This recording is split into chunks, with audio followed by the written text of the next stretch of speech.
ాలి కళ్ళు మూసేసుకోవాలి, ఇంకా తెరవకూడదు. ప్రేమ నమ్మకమైన నా ప్రియ పరలోకపు తండ్రి, కృపయు కనికరం సమాధానం కలిగిన గొప్ప దేవ, దయగల తండ్రి, కృపగల నాయన, జీవం గల తండ్రి, జీవాధిపతి, రాజులకు రాజువి, ప్రభులు ప్రభుగా ఉన్న గొప్ప దేవ, సర్వాధికారి, ఘనమైన రాజా, నీ ఘనమైన ఉన్నతమైన శ్రేష్టమైన నామాన్ని బట్టి కృతజ్ఞతాస్తుతి వందనాలు చెల్లిస్తున్నాను దేవా. మేమేమై ఉన్నాము కేవలం మీ కృప వలన అయ్యా. ఇంతవరకు మమ్మల్ని సజీవ లెక్కలో ఉంచి అయా, ఉదయం నుంచి ఇప్పటి వరకు అయా కాచి కాపాడి భద్రపరిచిన మీ ప్రేమతను బట్టి మీకు వందనాలు చెల్లిస్తున్నాను ప్రభువా. అయా, ఎక్కడ ఇద్దరు లేక ముగ్గురు కూడిన నా నామాన్ని ప్రార్థిస్తారో వారి మధ్య నేను ఉంటానని, నా సన్నిధి ఉంటుందని మీరు సెలవిస్తూ వచ్చా తండ్రి. మా మధ్య మీరు ఉన్నారని నమ్ముచు దయగల తండ్రి, మీ వైపు చూస్తున్నా మేము ఎందు నిమిత్తం నీ పాదాలు చెంతకొచ్చామో నువ్వు ముందుగానే తెలుసుకొని ఉన్న దేవుడు, అందుని బట్టి మీ కృతజ్ఞతాస్తుతి వందనాలు చెల్లిస్తున్నా అయా. ఉదయం దయగల తండ్రి, మధ్యాహ్నం అయా బేర్షబాలో జరిగించిన సండే స్కూల్ పరిచయని బట్టి మీకు వందనాలు చెల్లిస్తున్నా అయా. సాయంత్రకాల సమయంలో అయా మూల మీద సండే స్కూల్ పరిచయని బట్టి మీ పాదాలు చెంత సాగిలి పడుతున్నాను తండ్రి. అయా, కూడి వచ్చిన బిడ్డలందరినీ జ్ఞాపకం చేసుకోనండి ప్రభువా. అయా దయగల తండ్రి, కృపగలనైనా శ్రద్ధ భక్తులతోనూ, భయంతోనూ, భక్తితోనూ, వణుకుతోనూ అయా క్రీస్తువైన మీ వైపు చూసి దయగల తండ్రి, చిన్ననాటి నుండే మీ అడుగు జాడలో నడవడానికి అయా బిడ్డలకి ఒక మార్గాన్ని సరళం చేయండి తండ్రి. దయగల తండ్రి, చిన్న బిడ్డలను ఆటంకపరచవద్దు, నా ఎద్దుకు తీసుకురండి అని మీరు సెలవు ఇచ్చారు అయా. బాలుడు నడవలసిన త్రోవలో నడిపించండి అని మీరు సెలవు ఇచ్చారు. అటు రీతిలో దయగల తండ్రి అయా వీరు నడిచి దయగల తండ్రి మీ త్రోవలో నడిచి అయా పెద్దవారైనప్పుడు ఎటు కుడి వైపు ఎడమ వైపు తొలగిపోకుండా దయగల తండ్రి మీ యొక్క మార్గంలో, సత్యంలో, జీవలో నడవడానికి ఈ చిన్న బిడ్డల్ని చిన్ననాటి నుండే జ్ఞాపకం చేసుకోనండి, సహాయం చేయండి. స్టార్టింగ్ పాటలు, వాక్యము, ప్రార్థన దయగల తండ్రి, ముగింపు అన్నిట్లో ఆది నుంచి అంతం వరకు మీరు ముందుండి అధ్యక్షత వహించండి. నిలబడుతున్న మీ దాసరాల్ని జ్ఞాపకం చేసుకోనండి, మీ ఆత్మ చేత బలపరచండి. మీ కొలతలేని ఆత్మను అనుగ్రహించి ఆయా బిడ్డల్ని ఏ రీతిగా దయగల తండ్రి, బిడ్డలతో ఏ రీతిగా ఆయా మీరు మాట్లాడాలని, ముచ్చటించాలని మీరు ఇష్టపడుతున్నారో అటు రీతిలో మీరు నడిపించండి. ఈ యొక్క పరిచర్య ఆయా కేవలం మీ నామానికి మాత్రమే మహిమ వచ్చినట్లు జరిపించండి, సహాయం చేయండి. వాతావరణాన్ని అనుకూలపరచండి, సహాయం చేయండి. దయగల తండ్రి, మీరు మాత్రమే మహిమ పొందుతూ రమ్మని దయగల తండ్రి ఆయా తీసుకొచ్చిన ఆయా మరి ద్రాక్షక్కని, అన్నని ఆయా దయగల తండ్రి, జాయ్ని ఆయా, గ్రేస్ని, అమ్ములుని, నన్ను ఆయా పాస్టర్ మక్కని, మమ్మల్ని అందరినీ మీ పాదాల చెంత పడవేసుకుంటూ ఆయా కూడి వచ్చిన బిడ్డలను కూడా జ్ఞాపకం చేసుకోనండి. రాలేపోయిన వారు కూడా మీరు దర్శించి నడిపించి దయగల తండ్రి మిమ్మల్ని దయగల తండ్రి మీ మార్గంలో ఉండటానికి సహాయం చేయమని, కృప చూపించమని నాకు ఇచ్చిన సమయాన్ని బట్టి మీకు వందనాలు చెల్లిస్తూ ఈ కొద్ది ప్రార్థన మా కొరకు అతి త్వరగా రానైనా నీ ప్రియకుమారుడు నా సంతరక్షకుడైన యేసుక్రీస్తు నామంలో ప్రార్థించి స్తుతించి అతి వినంగా బ్రతమాలు వేడుకుంటున్నాను తండ్రి, ఆమేన్.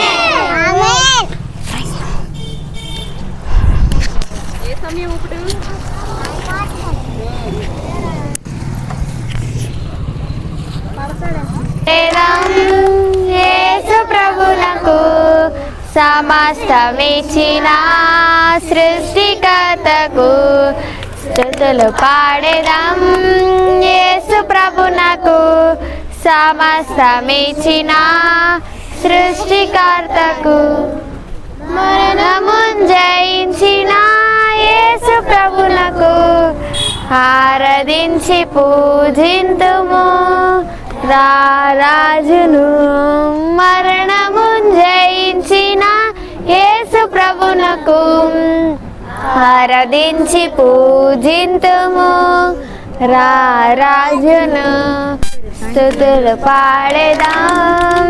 యేసు ప్రభునకు సమస్తమిచ్చిన సృష్టికర్తకు స్తుతులు పాడెదాం. యేసు ప్రభునకు సమస్తమిచ్చిన సృష్టికర్తకు. నెక్స్ట్ చెప్పు. కొత్త పాట నువ్వు పాడు గ్రేసి. వీబీఎస్కి వెళ్ళావుగా? శ్వాసం నీలో ఉన్నదా, కొండ వెళ్ళి శీలో పడమంటే ఓకే అన్నది. ఆవగింజంత విశ్వాసం నీలో ఉన్నదా, కొండ వెళ్ళి శీలో పడమంటే ఓకే అంటది. నీవే నమ్మవంటే ఎన్నో చేసేయచ్చు, యేసు నీతో ఉంటే అన్ని సాధ్యమే. తీసేయ విశ్వాసం నాలో విశ్వాసము, డే వన్ లెసన్ ఇదే నీవు నేర్చుకో. మీరు నమ్మలేదు యేసుని మేము నమ్మినంతగా. అయ్యో తోమా గారు మీరు నమ్మలేదు యేసుని మేము నమ్మినంతగా. మళ్ళీ పాడాల, మర్చిపోయారు కదా? మర్చిపోయారా? నాకు ఉంది గ్రేస్.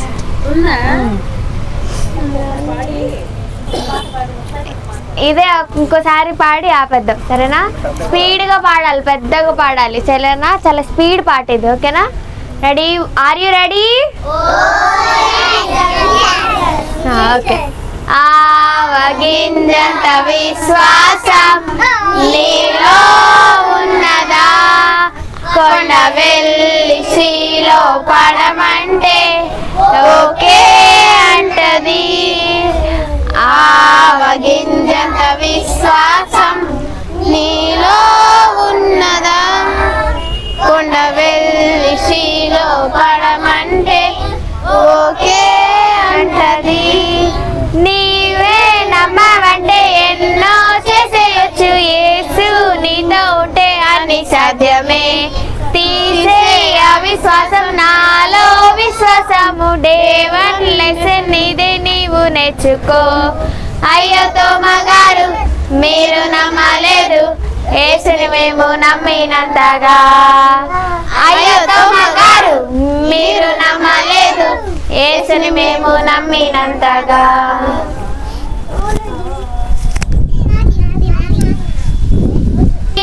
కూసెనంట నెమలన్నీ ఆడెనంట, కోయలన్నీ కూసెనంట నెమలన్నీ ఆడెనంట. కన్నే కన్నే బై సింగిల దొర, కన్నే కన్నే బై సింగిల దొర. డింగ్ డింగ్ టకాక్ డింగ్ డింగ్ టకాక్, డింగ్ డింగ్ టకాక్ డింగ్ డింగ్ టకాక్, డింగ్ డింగ్ డింగ్. మేమంతా దేవుని పిల్లలం, మేమండే ఆయనకి ఇష్టం. మేమంతా దేవుని పిల్లలం, మేమండే ఆయనకి ఇష్టం. కన్నే కన్నే బై సింగిల దొర, కన్నే కన్నే బై సింగిల దొర. డింగ్ డింగ్ టకాక్ డింగ్ డింగ్ టకాక్, డింగ్ డింగ్ టకాక్ డింగ్ డింగ్ టకాక్, డింగ్ డింగ్ డింగ్. కట్టుకుంటాము ఏదన్నా చింతపండు పుల్పలా అంటాయి కదా, రేస్కి జ్వరం వచ్చిన దగ్గర నుంచి నోరంతా చేయదండి. ఏం మాట్లాడకూడదు చెవులో. ఏ రాలేదు వీళ్ళు, వచ్చారా? బాగున్నారా? హాలిడేస్కి ఎక్కడికి వెళ్ళారు? ఎక్కడికి వెళ్ళలేదా? ఎందుకని? VBSకి వెళ్ళారు. వెరీ గుడ్, మంచి పిల్లలరా మీరు కదా. మంచి స్థలానికి వెళ్ళారు కదా. చాలామంది హాలిడేస్ వస్తే పిక్నిక్ అని అటని ఇటని వెళ్తారు కదా, కానీ మీరు ఎక్కడికి వెళ్ళారు? దేవుని ఇంటికి వెళ్ళారు. కాబట్టి మీకు ఏం వచ్చినాయి? బ్లెస్సింగ్స్ వచ్చినాయా రాలేదా? వచ్చినాయా? Very good. ఎప్పుడు హాలిడేస్ ఇచ్చినా మీరు ఎక్కడికి వెళ్ళాలి? VBS లేకపోయినా కూడా చర్చికి వెళ్ళాలి. ఆంటీ అంకుల్ వాళ్ళు ఉంటారు కదా, మీ గురించి ప్రార్థన చేస్తారు వాళ్ళు, సరేనా? పోయిన వారం కథ ఏం విన్నారు మీరు? ఎస్తేరు. ఎస్తేరు ఏం చేసింది? పోయిన వారం కదా, అంతకుముందు వారం ఎస్తేరు. పోయిన వారం ఏంటి? పోయిన వారం మర్చిపోయారా? హెప్సీ పోయిన వారం ఏంటి రాలేదా? పోయిన వారం ఎంతమంది వచ్చారు? ఎవరు రాలేదా? పోయిన వారం మీటింగ్స్ అని హడావుడిగా ముగించేశారు కదా. ఓకే. ఎస్తేరు ఏం చేసింది చెప్పాలి. ఎస్తేరు ఏం చేసింది? దేని కొరకు ప్రార్థన చేసింది చెప్పాలి. ఎస్తేరు దేని కొరకు ప్రార్థన చేసింది?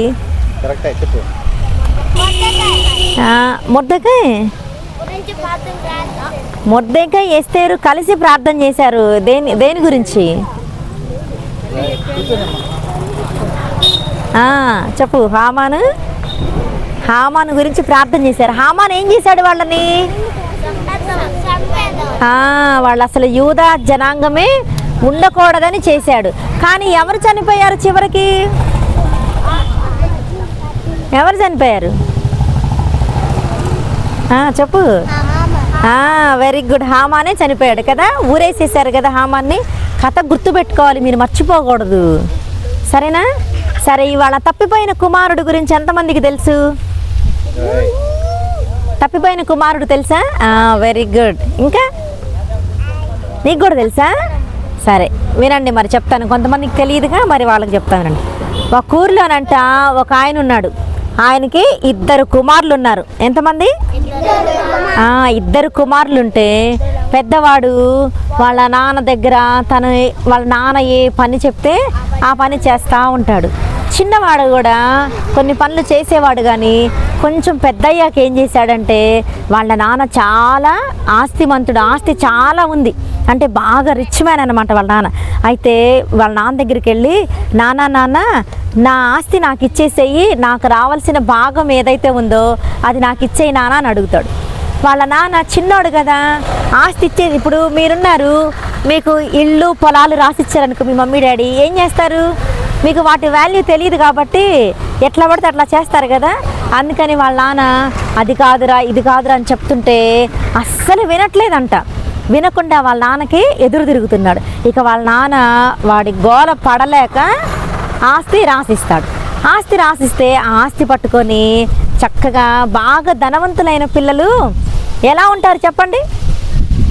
చెప్పాలి. ధనవంతులైన పిల్లలు ఎలా ఉంటారు? బలంగా ఉంటారు. ఇంకెలా ఉంటారు? మంచి డ్రెస్ వేసుకుంటారు కదా. ఇంకెలా ఉంటారు చెప్పాలి? మంచి మంచి బిల్డింగ్స్లో ఉంటారు కదా. ఇంకెలా ఉంటారు? ఇప్పుడు కార్లు వాడుతున్నారు. అప్పట్లో ఏమున్నాయి వాళ్ళకి? గుర్రాలు కదా. గుర్రాలు ఉంటాయి అన్నమాట వాళ్ళకి. గుర్రాల మీద స్వారీ చేస్తుంటారు. గుర్రాలు ఇవన్నీ ఉంటాయి వాళ్ళకి. అయితే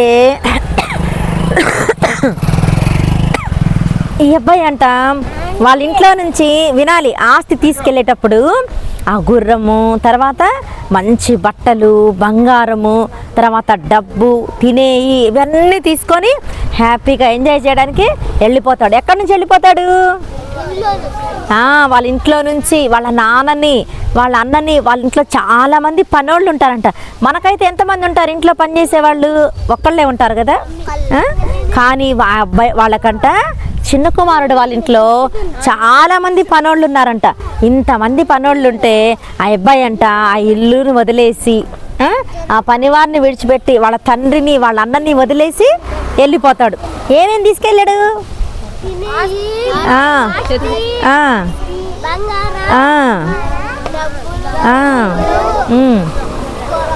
గుర్రాలు కదా, ఇవి తీసుకొని వెళ్ళిపోయాడు. వెళ్ళిపోయి తన దగ్గర ఉన్న డబ్బుని చూసి అవన్నీ చూసంట రోడ్ల మీద జనం, ఇప్పుడు పిచ్చోళ్ళు ఎవరైనా వచ్చారనుకోండి అడుక్కునే వాళ్ళు, వాళ్ళ దగ్గర వెళ్ళి మనం కూర్చొని మాట్లాడాం కదా. ఆయన దగ్గరకు వచ్చినా కూడా ఏమంటాం? రే అవతలి పో, ఏంటి నువ్వు అని అంటాం కదా. కానీ ధనవంతులు, బాగా డబ్బున్న వాళ్ళు బాగా బంగారం వేసుకొని, మంచి వస్త్రాలు వేసుకొని, మంచి మంచి కారులో దిగి అక్కడ నిలబడితే మనం ఏం చేస్తాం?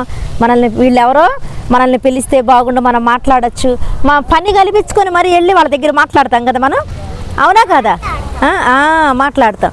అట్లాగే ఈయనంట రోడ్డు మీదకి వెళ్ళేసరికి అక్కడంతా ఫ్రెండ్స్ గుమిగూడారంట ఈయన చుట్టూ. ఏంటి, వీడి దగ్గర డబ్బు బాగుంది, మన పనులన్నీ అయిపోతాయి, ధనవంతుల దగ్గర ఉంటే మన పనులు కూడా అయిపోతాయా లేవా అనుకొని అంతా ఫ్రెండ్స్ అంతా గ్యాదర్ అయ్యారంట. గ్యాదర్ అయిన తర్వాత మరి ఏ పని చేయకుండా, మనకి ఏదైనా ఉద్యోగం ఉందనుకో రోజు దానికి వెళ్ళొస్తాం కాబట్టి నెల జీతం వస్తుంది, మళ్ళీ వెళ్తాం కాబట్టి నెల జీతం వస్తుంది. మరి ఏ ఉద్యోగం చేయకుండా ఆ డబ్బులు ఖర్చు పెడతా ఉంటే మనకి ఆ డబ్బులు సరిపోతాయా? సరిపోవు కదా. అయితే ఈ ధనవంతుడు రోజు డబ్బులు ఖర్చు పెట్టేస్తున్నాడు. ఫ్రెండ్స్ దగ్గరికి వెళ్తున్నాడు, వాళ్ళకి ఏది కావాలంటే అది కొనిస్తున్నాడు. డ్రెస్ అంటే డ్రెస్, చైన్ అంటే చైను, బిర్యానీలు అంటే బిర్యానీలు, పేకాట అంటే పేకాట, సినిమాలు చూడాలంటే సినిమాలు. ఇట్లా వాళ్ళు విలాసవంతంగా వాళ్ళు ఏది చేయాలంటే అది బాగా తిని త్రాగేసి మా ఆడవాళ్ళతోటి ఫ్రెండ్షిప్ చేసి బాగా పాడైపోయాడు అనమాట. ఎవరు పాడైపోయింది? చిన్న కుమారుడు. ఇంట్లో వాళ్ళ నాన్నగారి దగ్గర ఉన్నప్పుడు అలా ఉన్నాడా? లేడు కదా. చక్కగా వాళ్ళ నాన్న చెప్పినట్టు తినేవాడు, చదువుకునేవాడు, ఇంట్లో చాలా డీసెంట్గా ఉన్నాడు. మరి బయటకు వచ్చాక ఎలాగైపోయాడు? బాగా పాడైపోయాడు అనమాట. పాడైపోయి ఇంకా ఫ్రెండ్స్ ఏం చేస్తున్నారంటే రోజు రోజుకి ఈయన దగ్గర డబ్బులు అయిపోతున్నాయి. బాగా ఇంత బ్యాగ్ నిండా డబ్బులు తీసుకొచ్చాడు. ఆ డబ్బులన్నీ బ్యాగులన్నీ అయిపోయి చివరికి చేతిలో పట్టే అంత డబ్బులే ఉన్నాయి. అన్ని డబ్బులుంటే మరి ఫ్రెండ్స్ రావట్లా. ఫ్రెండ్స్ ఎప్పుడు వస్తారు? మన దగ్గర బాగా డబ్బులుంటే వస్తారు కదా మన ఇంటికి. మన ఇంటికి చుట్టాలు వస్తారు, మన చుట్టూ ఫ్రెండ్స్ ఉంటారు. డబ్బులు లేకపోతే వస్తారా ఫ్రెండ్స్? ఫ్రెండ్స్ రారు, చుట్టాలు రారు కదా. మరి ఆ రోజు ఆయన రోడ్డు మీదకి ఇలా వచ్చి నుంచుంటే అందరూ వచ్చారు. ఆ ఊర్లో ఎవరు తెలియదు కానీ అందరూ వచ్చారు ఆయన దగ్గరికి. ఇప్పుడు డబ్బులు అయిపోయేసరికి ఎవరు రావట్లేదంట. ఈయనకి బాగా ఆకలేస్తుంది. ఆ చేతిలో డబ్బులు కూడా ఏమైపోయినాయి? కొన్ని రోజులకి అయిపోయింది. ఇక డబ్బే లేదు, బంగారం అంతా అయిపోయింది. ఇంకా ఏమని ఆస్తులు కూడా ఏమేం చేశాడు? అమ్మేసేసాడు. వాళ్ళ నాన్న ఆస్తి ఏం చేశాడు? అమ్మేశాడు. ఇంకేమి లేవు ఆయన దగ్గర. ఏమి లేకుండా వేసుకున్న బట్టలు మాత్రమే ఆయన దగ్గర ఉన్నాయి. ఏమున్నాయి వినాలి? సరే, కొట్టకూడదు, సరేనా? వేసుకున్న బట్టలు మాత్రమే ఆయన దగ్గర ఉన్నాయి. అయితే ఆయన ఏం చేశాడంటే ఆకలి బాగా ఆకలేస్తుంది, ఏం చేయాలో తెలియటం లేదు. వాళ్ళ ఫ్రెండ్స్ని అడుగుతున్నాడు, అరే నాకు కొంచెం ఆహారం పెట్టండి రా, నాకు ఏదైనా డ్రెస్ ఇవ్వండి రా అంటే వాళ్ళు ఏమన్నారు? పోపో మా దగ్గర ఏం లేదు, వెళ్ళిపో అని అంటున్నారు. అదేంటి, నేను మీకు ఎంత డబ్బు ఇచ్చాను, ఎంత బంగారం ఇచ్చాను, మీ వల్లనే నా ఆస్తి అంతా పోయింది కదా, మీకు ఏది కావాలంటే అది కొనిచ్చాను కదా, మరి నాకెందుకు ఇవ్వరు మీరు అని అంటే వాళ్ళు ఏమంటారు తెలుసా? పోరా వెళ్ళిపో నువ్వు అని అంటారు. ఒక్క ఫ్రెండ్ కూడా అతనికి ఏమీ ఇయ్యరనమాట. అయితే ఇంకా ఆకలి తట్టుకోలేక దూరాన ఒక పందులు ఉన్నాయంట. పందులు ఎంతమంది చూశారు? పందులు తెలుసా మీకు? తెలుసా? పిక్స్ తెలుసా? ఎలా ఉంటాయి? పైకి చూస్తాయా కిందకు చూస్తాయా? కిందకు చూస్తాయి కదా, పైకి చూడలేవు కదా. ఆ పందులు అంట ఇలా పెద్దగా, ఇప్పుడు అంకులు ఇక్కడ గేదెలు ఎలా కట్టేశారు అలా పందులు దొడ్డుందంట ఇలాగా. అవి పందులు పొట్టు వేస్తుంటే ఆ పందులు తింటా ఉన్నాయంట. పందులు ఏం తింటాయి? పొట్టు తింటాయి. ఆ పొట్టు తింటుంటే ఈ అబ్బాయి అనుకున్నాడంట, అంత దూరం నుంచి చూస్తున్నాడంట, నాకు ఆకలేస్తుంది, ఆయన దగ్గరికి వెళ్ళి ఏదన్నా పని అడుగుతాను, ఆ పందులు తినే పొట్టన నేను తిని బ్రతుకుతాను అనుకున్నాడు. కానీ వాళ్ళ ఇంట్లో ఎలా ఉంది? వాళ్ళ ఇంట్లో పనోళ్ళు ఉన్నారు కదా, మంచి ఫుడ్ ఉంది కదా, అన్నీ ఉన్నాయి కదా వాళ్ళ ఇంట్లో. కానీ ఈరోజు ఈయన ఎట్లా ఉన్నాడు? రోడ్డు మీద తిండి లేక, ఇల్లు లేదు, తిండి లేదు, డ్రెస్సు లేదు, ఏమీ లేదు. పాపం భయంకరంగా బికారిలాగా అయిపోయి ఆ పందులు తినే ఆయన దగ్గరికి వెళ్ళి అడుగుతాడు, నన్ను పనిలో పెట్టుకోనంటే ఆయన నుండి సరే పో, ఆ పొట్టయిపో పందులు కానంటే గబగబా వెళ్ళి, వినాలి పెప్సీ విను, గబగబా వెళ్ళి ఆ పొట్టు తీసుకెళ్ళి పందులకి వేస్తుంటే ఆ పందుల పొట్టు తిన్నామని ఇట్లా నోటు దగ్గర పెట్టుకోపోయేసరికి పందులు ఏం చేసినాయి?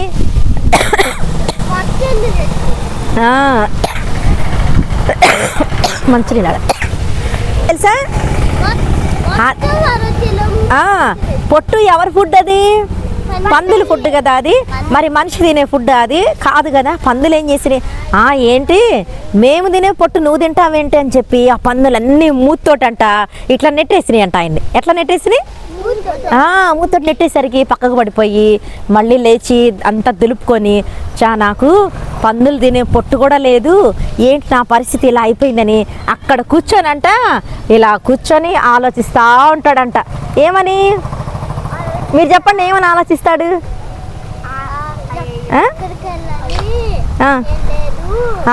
కదా, మా ఇంటి దగ్గర అయితే ఎంత విలాసవంతమైన జీవితం, మరి మా పని వాళ్ళు కూడా ఇలా పొట్టు తినరు, మంచి ఆహారం తింటారు, నాకేంటి ఇలా అయిపోయింది, సరే నేను మా డాడీ దగ్గరికి వెళ్తా. కొట్టుకోవద్దు, అయిపోయింది కథ. నేను మా డాడీ దగ్గరికి వెళ్తాను, వెళ్ళి ఏం వినాలి, నేను అడిగింది చెప్పాలి. మళ్ళీ మా డాడీ దగ్గరికి వెళ్ళి, డాడీ నేను తప్పు చేశాను, పరలోకపు తండ్రికి నీకు నేను విరోధంగా పాపం చేశాను, నీ కుమారుడు అనిపించుకోవటానికి నాకు అర్హత లేదు, నీ పని వాళ్ళల్లో ఒకనిగా నన్ను పెట్టుకో డాడీ అని అడుగుతానని చెప్పి బయలుదేరుతాడు. వినాలి, ఏంటి ఎవరు వింటలేదు? పెప్సీ విను, ఏమని చెప్పాడు చెప్పు. తప్పిపోయిన కుమారుడు ఏమనుకున్నాడు అక్కడ కూర్చొని? నీ పని వాళ్ళల్లో ఒకనిగా నన్ను పెట్టుకో, నీ కొడుకుగా ఉండే అర్హత నాకు లేదు. ఇంకోటి ఏమన్నాడు? ఆ? పరలోకపు తండ్రికి నీకు విరోధంగా పాపం చేశానని చెప్తాననుకున్నాడు కదా. నోటు మీద వేలేసుకో అందరూ మాట్లాడుతున్నారు అని ఈ 3 విషయాలు అనుకొని గబగబా లెగుస్తాడు. మరి లెగిస్తే నడవటానికి ఓపిక ఉంది ఆయన దగ్గర? తిండి లేదు కదా, మరి ఓపిక ఉంటుందా? ఇప్పుడు జ్వరం వచ్చింది, 2 రోజులు మనకి తిండే ఉండదు, మరి నడవగలుగుతాం మనము? కానీ ఈయనకు కూడా జ్వరం కాదు కానీ తిండి లేకపోయేసరికి చాలా నీరసంగా ఉండి నడవలేక నడుస్తున్నాడు. కానీ ఈ లోపల వాళ్ళ నాన్న ఏం చేస్తున్నాడో తెలుసా మీకు? ఎవరన్నా విన్నారు ఈ కథ? ఎవరన్నా విన్నారా? ఏం చేశాడు వాళ్ళ నాన్న చెప్పండి. వెరీ గుడ్ అభి, వెరీ గుడ్. వినాలి. ఏం చేశాడో తెలుసా? ఇప్పుడు కదా అవి ఏం చేశాడంటే వాళ్ళ నాన్న రోజు డాబా మీదకి వెళ్ళి ఇలా చూస్తూ ఉంటాడంట. మీరు స్కూల్ నుంచి వచ్చేసరికి మీ మమ్మీ డాడీ మీకోసం ఎదురు చూస్తారా లేదా? చూస్తారు కదా. టైం అవుతుంది, 4 అయింది, ఇంకా రాలేదని చూస్తారా లేదా? అట్లాగే వీళ్ళ నాన్న కూడా అంట ఇంట్లో నుంచి వెళ్ళిపోయాడు. ఎక్కడికి వెళ్ళిపోయాడో ఏమో, ఏం తింటున్నాడో, మరి ఎక్కడున్నాడో ఏంటో. ఒకరోజు మా ఇంటికి వస్తాడు అని చెప్పి వాళ్ళ నాన్న ఎదురు చూస్తూ ఉన్నాడంట. ఎదురు చూస్తుంటే నిజంగానే ఏం చేశాడు తెలుసా? ఒకరోజు వస్తున్నాడు. ఇంట్లో నుంచి వెళ్ళేటప్పుడు ఎలా వెళ్ళాడు? రాజవస్త్రాలు వేసుకొని, బంగారం వేసుకొని, గుర్రం వేసుకొని వెళ్ళాడు కదా. మరి వచ్చేటప్పుడు ఎలా వస్తున్నాడు? చిరిగిపోయిన వస్త్రాలు, వాసన కొడుతున్నాడు, అసలు గుర్తుపట్టడానికి లేదు. జుట్టు ఇలా ఉందా? లేదు. వెళ్ళేటప్పుడు చాలా స్టైలిష్గా వెళ్ళాడు, వచ్చేటప్పుడు మాత్రం అసలు గుర్తుపట్టడానికే లేదు. పిచ్చోళ్ళ జుట్టు చూసారా రోడ్ల మీద ఎలా ఉంటుందో కదా, బాగా పెరిగిపోయి ఇట్లా జుట్టు అట్టలు కట్టిపోయి ఉంటుంది కదా, ముళ్ళు వేసుకొని ఉంటారు వాళ్ళు కదా, అలా ఉన్నాడు. మరి గుర్తుపడతాడా? కానీ వాళ్ళ నాన్న కాబట్టి గుర్తుపట్టి గబగబా మెట్లు దిగి పరిగెత్తుకొని వస్తాడు. ఎట్లా వస్తున్నాడు వాళ్ళ నాన్న? పరిగెత్తుకుంటూ వచ్చి ఈయన ఏం చెప్పాలనుకున్నాడు వాళ్ళ నాన్న చూడంగానే? Very good. చూసారా నాని ఎంత గుర్తుపెట్టుకున్నాడు? పని మనుషుల్లో ఒకనిగా పెట్టుకో, ఇంకోటి పరలోకానికి నీకు విరోధంగా పాపం చేశా, నన్ను క్షమించని చెప్పాలనుకున్నాడు. కానీ వాళ్ళ నాన్న ఏం చేశాడు? ఆయన చూడంగానే పరిగెత్తుకుంటూ వెళ్ళి ఇట్లా వాటేసుకొని మెడ మీద ఇక్కడ ముద్దు పెట్టుకున్నాడంట. చూసారా? మనమైతే చేస్తాం అట్లాగా. ఏరా నువ్వు డబ్బంతా తీసుకెళ్ళి ఆస్తులన్నీ అమ్మేసి ఈ రకంగా ఇంటికి వచ్చావు, ఏం చెయ్యాలని నిన్నని చెప్పి మనం ఏం చేస్తాం? కొడతాం కదా, కొడతాము, శిక్షిస్తాం, అసలు ఇంట్లోకి రావద్దు, వెళ్ళిపోరా నువ్వు అంటాం కదా. కానీ వాళ్ళ నాన్న అలాగేం చేయకుండా గబగబా లోపలికి తీసుకెళ్ళి పని వాళ్ళకి ఆజ్ఞాపిస్తాడు. ఏం చేస్తాడు తెలుసా? త్వరగా వీరికి స్నానం చేయించి ప్రశస్త వస్త్రము వేయమంటాడు. తర్వాత కాళ్ళకి చెప్పులు వేయమంటాడు. ఇంకోటి చేతికి ఉంగరం పెట్టమంటాడు. ఇంకోటి ఏం చెప్తాడు? క్రొవ్విన దూడ వధించి భోజనం సిద్ధపరచండి అంటాడు. 4 పనులు చేశాడు వాళ్ళ నాన్న. ఎంత కిరీటం లేదు. ఎంత క్షమించాడో చూసారా వాళ్ళ నాన్న? అమ్మాయి వినమ్మా, నువ్వు పాపను వదిలిపెట్టు. ఏం చేశాడు? 4 పనులు వాళ్ళ నాన్న. ఫస్ట్ స్నానం చేయించి ప్రశస్త వస్త్రం వేయండి అని చెప్తాడు. తర్వాత చేతికి ఉంగరం పెట్టమంటాడు. ఇంకోటి ఏం చెప్తాడు? కాదు, కాళ్ళకి చెప్పులు తొడగమంటాడు. ఇంకోటి మంచి భోజనము తయారు చేయండి అని చెప్తాడు. చూసారా? అప్పుడు అంటాడు, నానా నీకు విరోధంగా నేను పాపం చేశాను, నన్ను క్షమించు నాన్న అంటే వాళ్ళ నాన్న ఏమంటాడో తెలుసా? ఈ నా కుమారుడు చనిపోయి బ్రతికాడని చెప్పి వాళ్ళందరికీ చెప్పి చక్కగా విందు ఏర్పాటు చేస్తాడు. ఈ కథ ద్వారా మీరేం తెలుసుకోవాలి? ఏమర్థమైంది మీకు? మనం కూడా ఎవరి పిల్లలము? చూడండి, మనం ఎవరి పిల్లలము? దేవుని పిల్లలు. మనం కూడా మరి దేవుని పిల్లలాగా మనం ఉన్నామా? లేదు. మనం కూడా ఏం చేస్తాము? లోకం చాలా బాగుంది, లోకంలో నేను ఎంజాయ్ చేస్తానని చెప్పి యేసు ప్రభు వినాలి. అభి హెప్సీ విను. లోకం చాలా బాగుంది, లోకంలో నేను ఎంజాయ్ చేయాలి అని చెప్పి మనం కూడా యేసు ప్రభు నుంచి ఏం చేసాము? వచ్చేసామా లేదా? బయటికి వచ్చి ఏం చేస్తున్నాము? నాని విను రైట్. బయటకు వచ్చి ఏం చేస్తున్నాం? మనం తప్పిపోయిన కుమారుడిలాగి మనం కూడా తప్పిపోయామా లేదా? యేసయ్య నుంచి తప్పిపోయి బైబిల్ చదవడం మానేసాము, ఇంకా చర్చికి వెళ్ళటం మానేసాము, ఇంకా ప్రార్థన చేసుకోవడం మానేసాము, ఇంకోటి ఉపవాసాలు ఉండటం మానేసాము, ఇంకా బూతులు, ఇంకా సినిమాలు, ఇంకా సీరియల్స్, ఇంకా సెల్ ఫోన్లో చూడకుండా అన్నీ చూస్తూ ఉంటాం కదా. అయితే ఏ తప్పిపోయిన కుమారుడు ఏ విధంగా తప్పిపోయి అక్కడే ఉండిపోలా, నేను ఇంకా చచ్చిపోతానులే నాకు వద్దులే ఇది అని అనుకోకుండా ఏం చేశాడు, తిరిగి మరలా పని వాళ్ళల్లో ఒకళ్ళగా ఉంటానని చెప్పి వచ్చాడు కదా. అలాగే మనం కూడా ఏం చెయ్యాలి, అలాగే పడిపోయి ఉండకుండా మనం పడిన దగ్గర నుంచి లెగవాలి, లేచి ఏం చెయ్యాలి, ఓ నేను బైబిల్ చదవడం మానేశాను, ఇలా ఉండకూడదు, రేపటి నుంచి ఏం చేయాలి, రోజు బైబిల్ చదువుకోవాలి, ప్రార్థన చేయటం మానేశాను, ఇప్పుడు రోజు ప్రార్థన చేయాలి అని చెప్పి మనం కూడా ఏం చేయాలి, యేసు ప్రభు దగ్గరికి రావాలి. యేసు ప్రభు దగ్గరికి వస్తే యేసు ప్రభు ఏం చేశాడు, ఆయన శిలువలో కార్చిన రక్తం ద్వారా మన పాపాలన్నిటిని కూడా క్షమించాడు కదా. క్షమించాడా లేదా? అందుకనే మనం ఎవరి దగ్గర మనకు క్షమాపణ ఉంది, యేసయ్య దగ్గర మనకి క్షమాపణ ఉంది. అందుకే మనం ఏం చేయాలంటే తప్పిపోయిన కుమారుడు ఏ విధంగా వచ్చాడో మనము కూడా అలా వెళ్తే యేసయ్య కూడా నువ్వు అలా చేసావు ఇలా చేసావు అనకుండా మనల్ని ఆయన ఏం చేస్తాడు, కౌగలించుకొని ముద్దు పెట్టుకొని పరలోకమందున దేవదూతలతో యేసు ప్రభు వారు ఏం చేస్తారు, సంతోషిస్తారు. అర్థమైందా కథ? ఏరా కథ అర్థమైందా? పెద్ద కుమారుడు తప్పిపోయాడా, చిన్న కుమారుడు తప్పిపోయాడా? వెరీ గుడ్, చిన్న కుమారుడు తప్పిపోయాడు. మరి బయటికి వెళ్ళేటప్పుడు ఎలా వెళ్ళాడు చిన్న కుమారుడు? వచ్చేటప్పుడు ఎలా వచ్చాడు?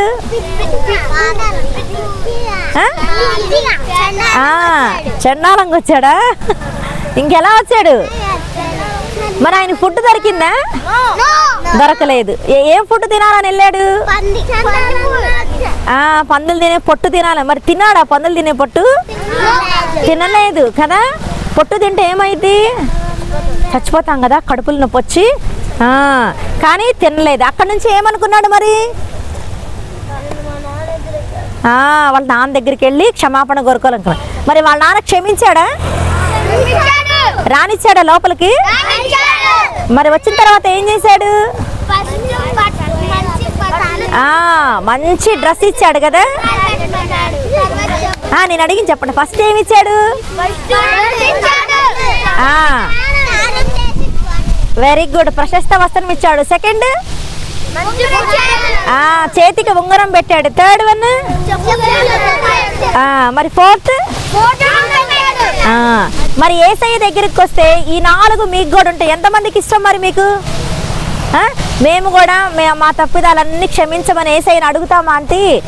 మాకు కూడా ఇష్టమే, మేము కూడా తప్పిపోయిన కుమారులాగే ఉన్నాం, క్షమించమని అడుగుతారు ఇవాళ యేసయ్యని? మోకరించండి. మరి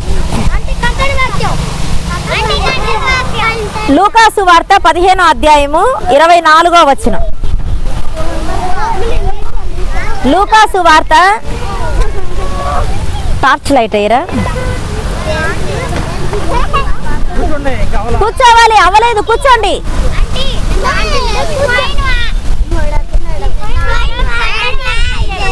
టార్చ్ లైట్ ఆన్ చేయవా? లూకాసు వార్త పేజీ నంబర్ 68. లూకాసు వార్త 15:24.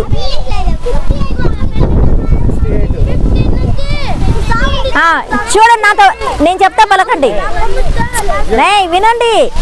ఈయన కుమారుడు చనిపోయి బ్రతికెను, తప్పిపోయి దొరికెనని చెప్పాను. ఈయన కుమారుడు చనిపోయి బ్రతికెను, తప్పిపోయి దొరికెనని చెప్పాను. లూకాసు వార్త 15వ అధ్యాయము 24వ వచనము. వచ్చే వారం అందరు చెప్పాలి. మళ్ళీ రాసుకోండి. లూకాసు వార్త 15వ అధ్యాయము 24వ వచనము. మళ్ళీ చెప్తారా? లూకాసు వార్త 15వ అధ్యాయము 24వ వచనము. ప్రార్థన చేసుకుందామా?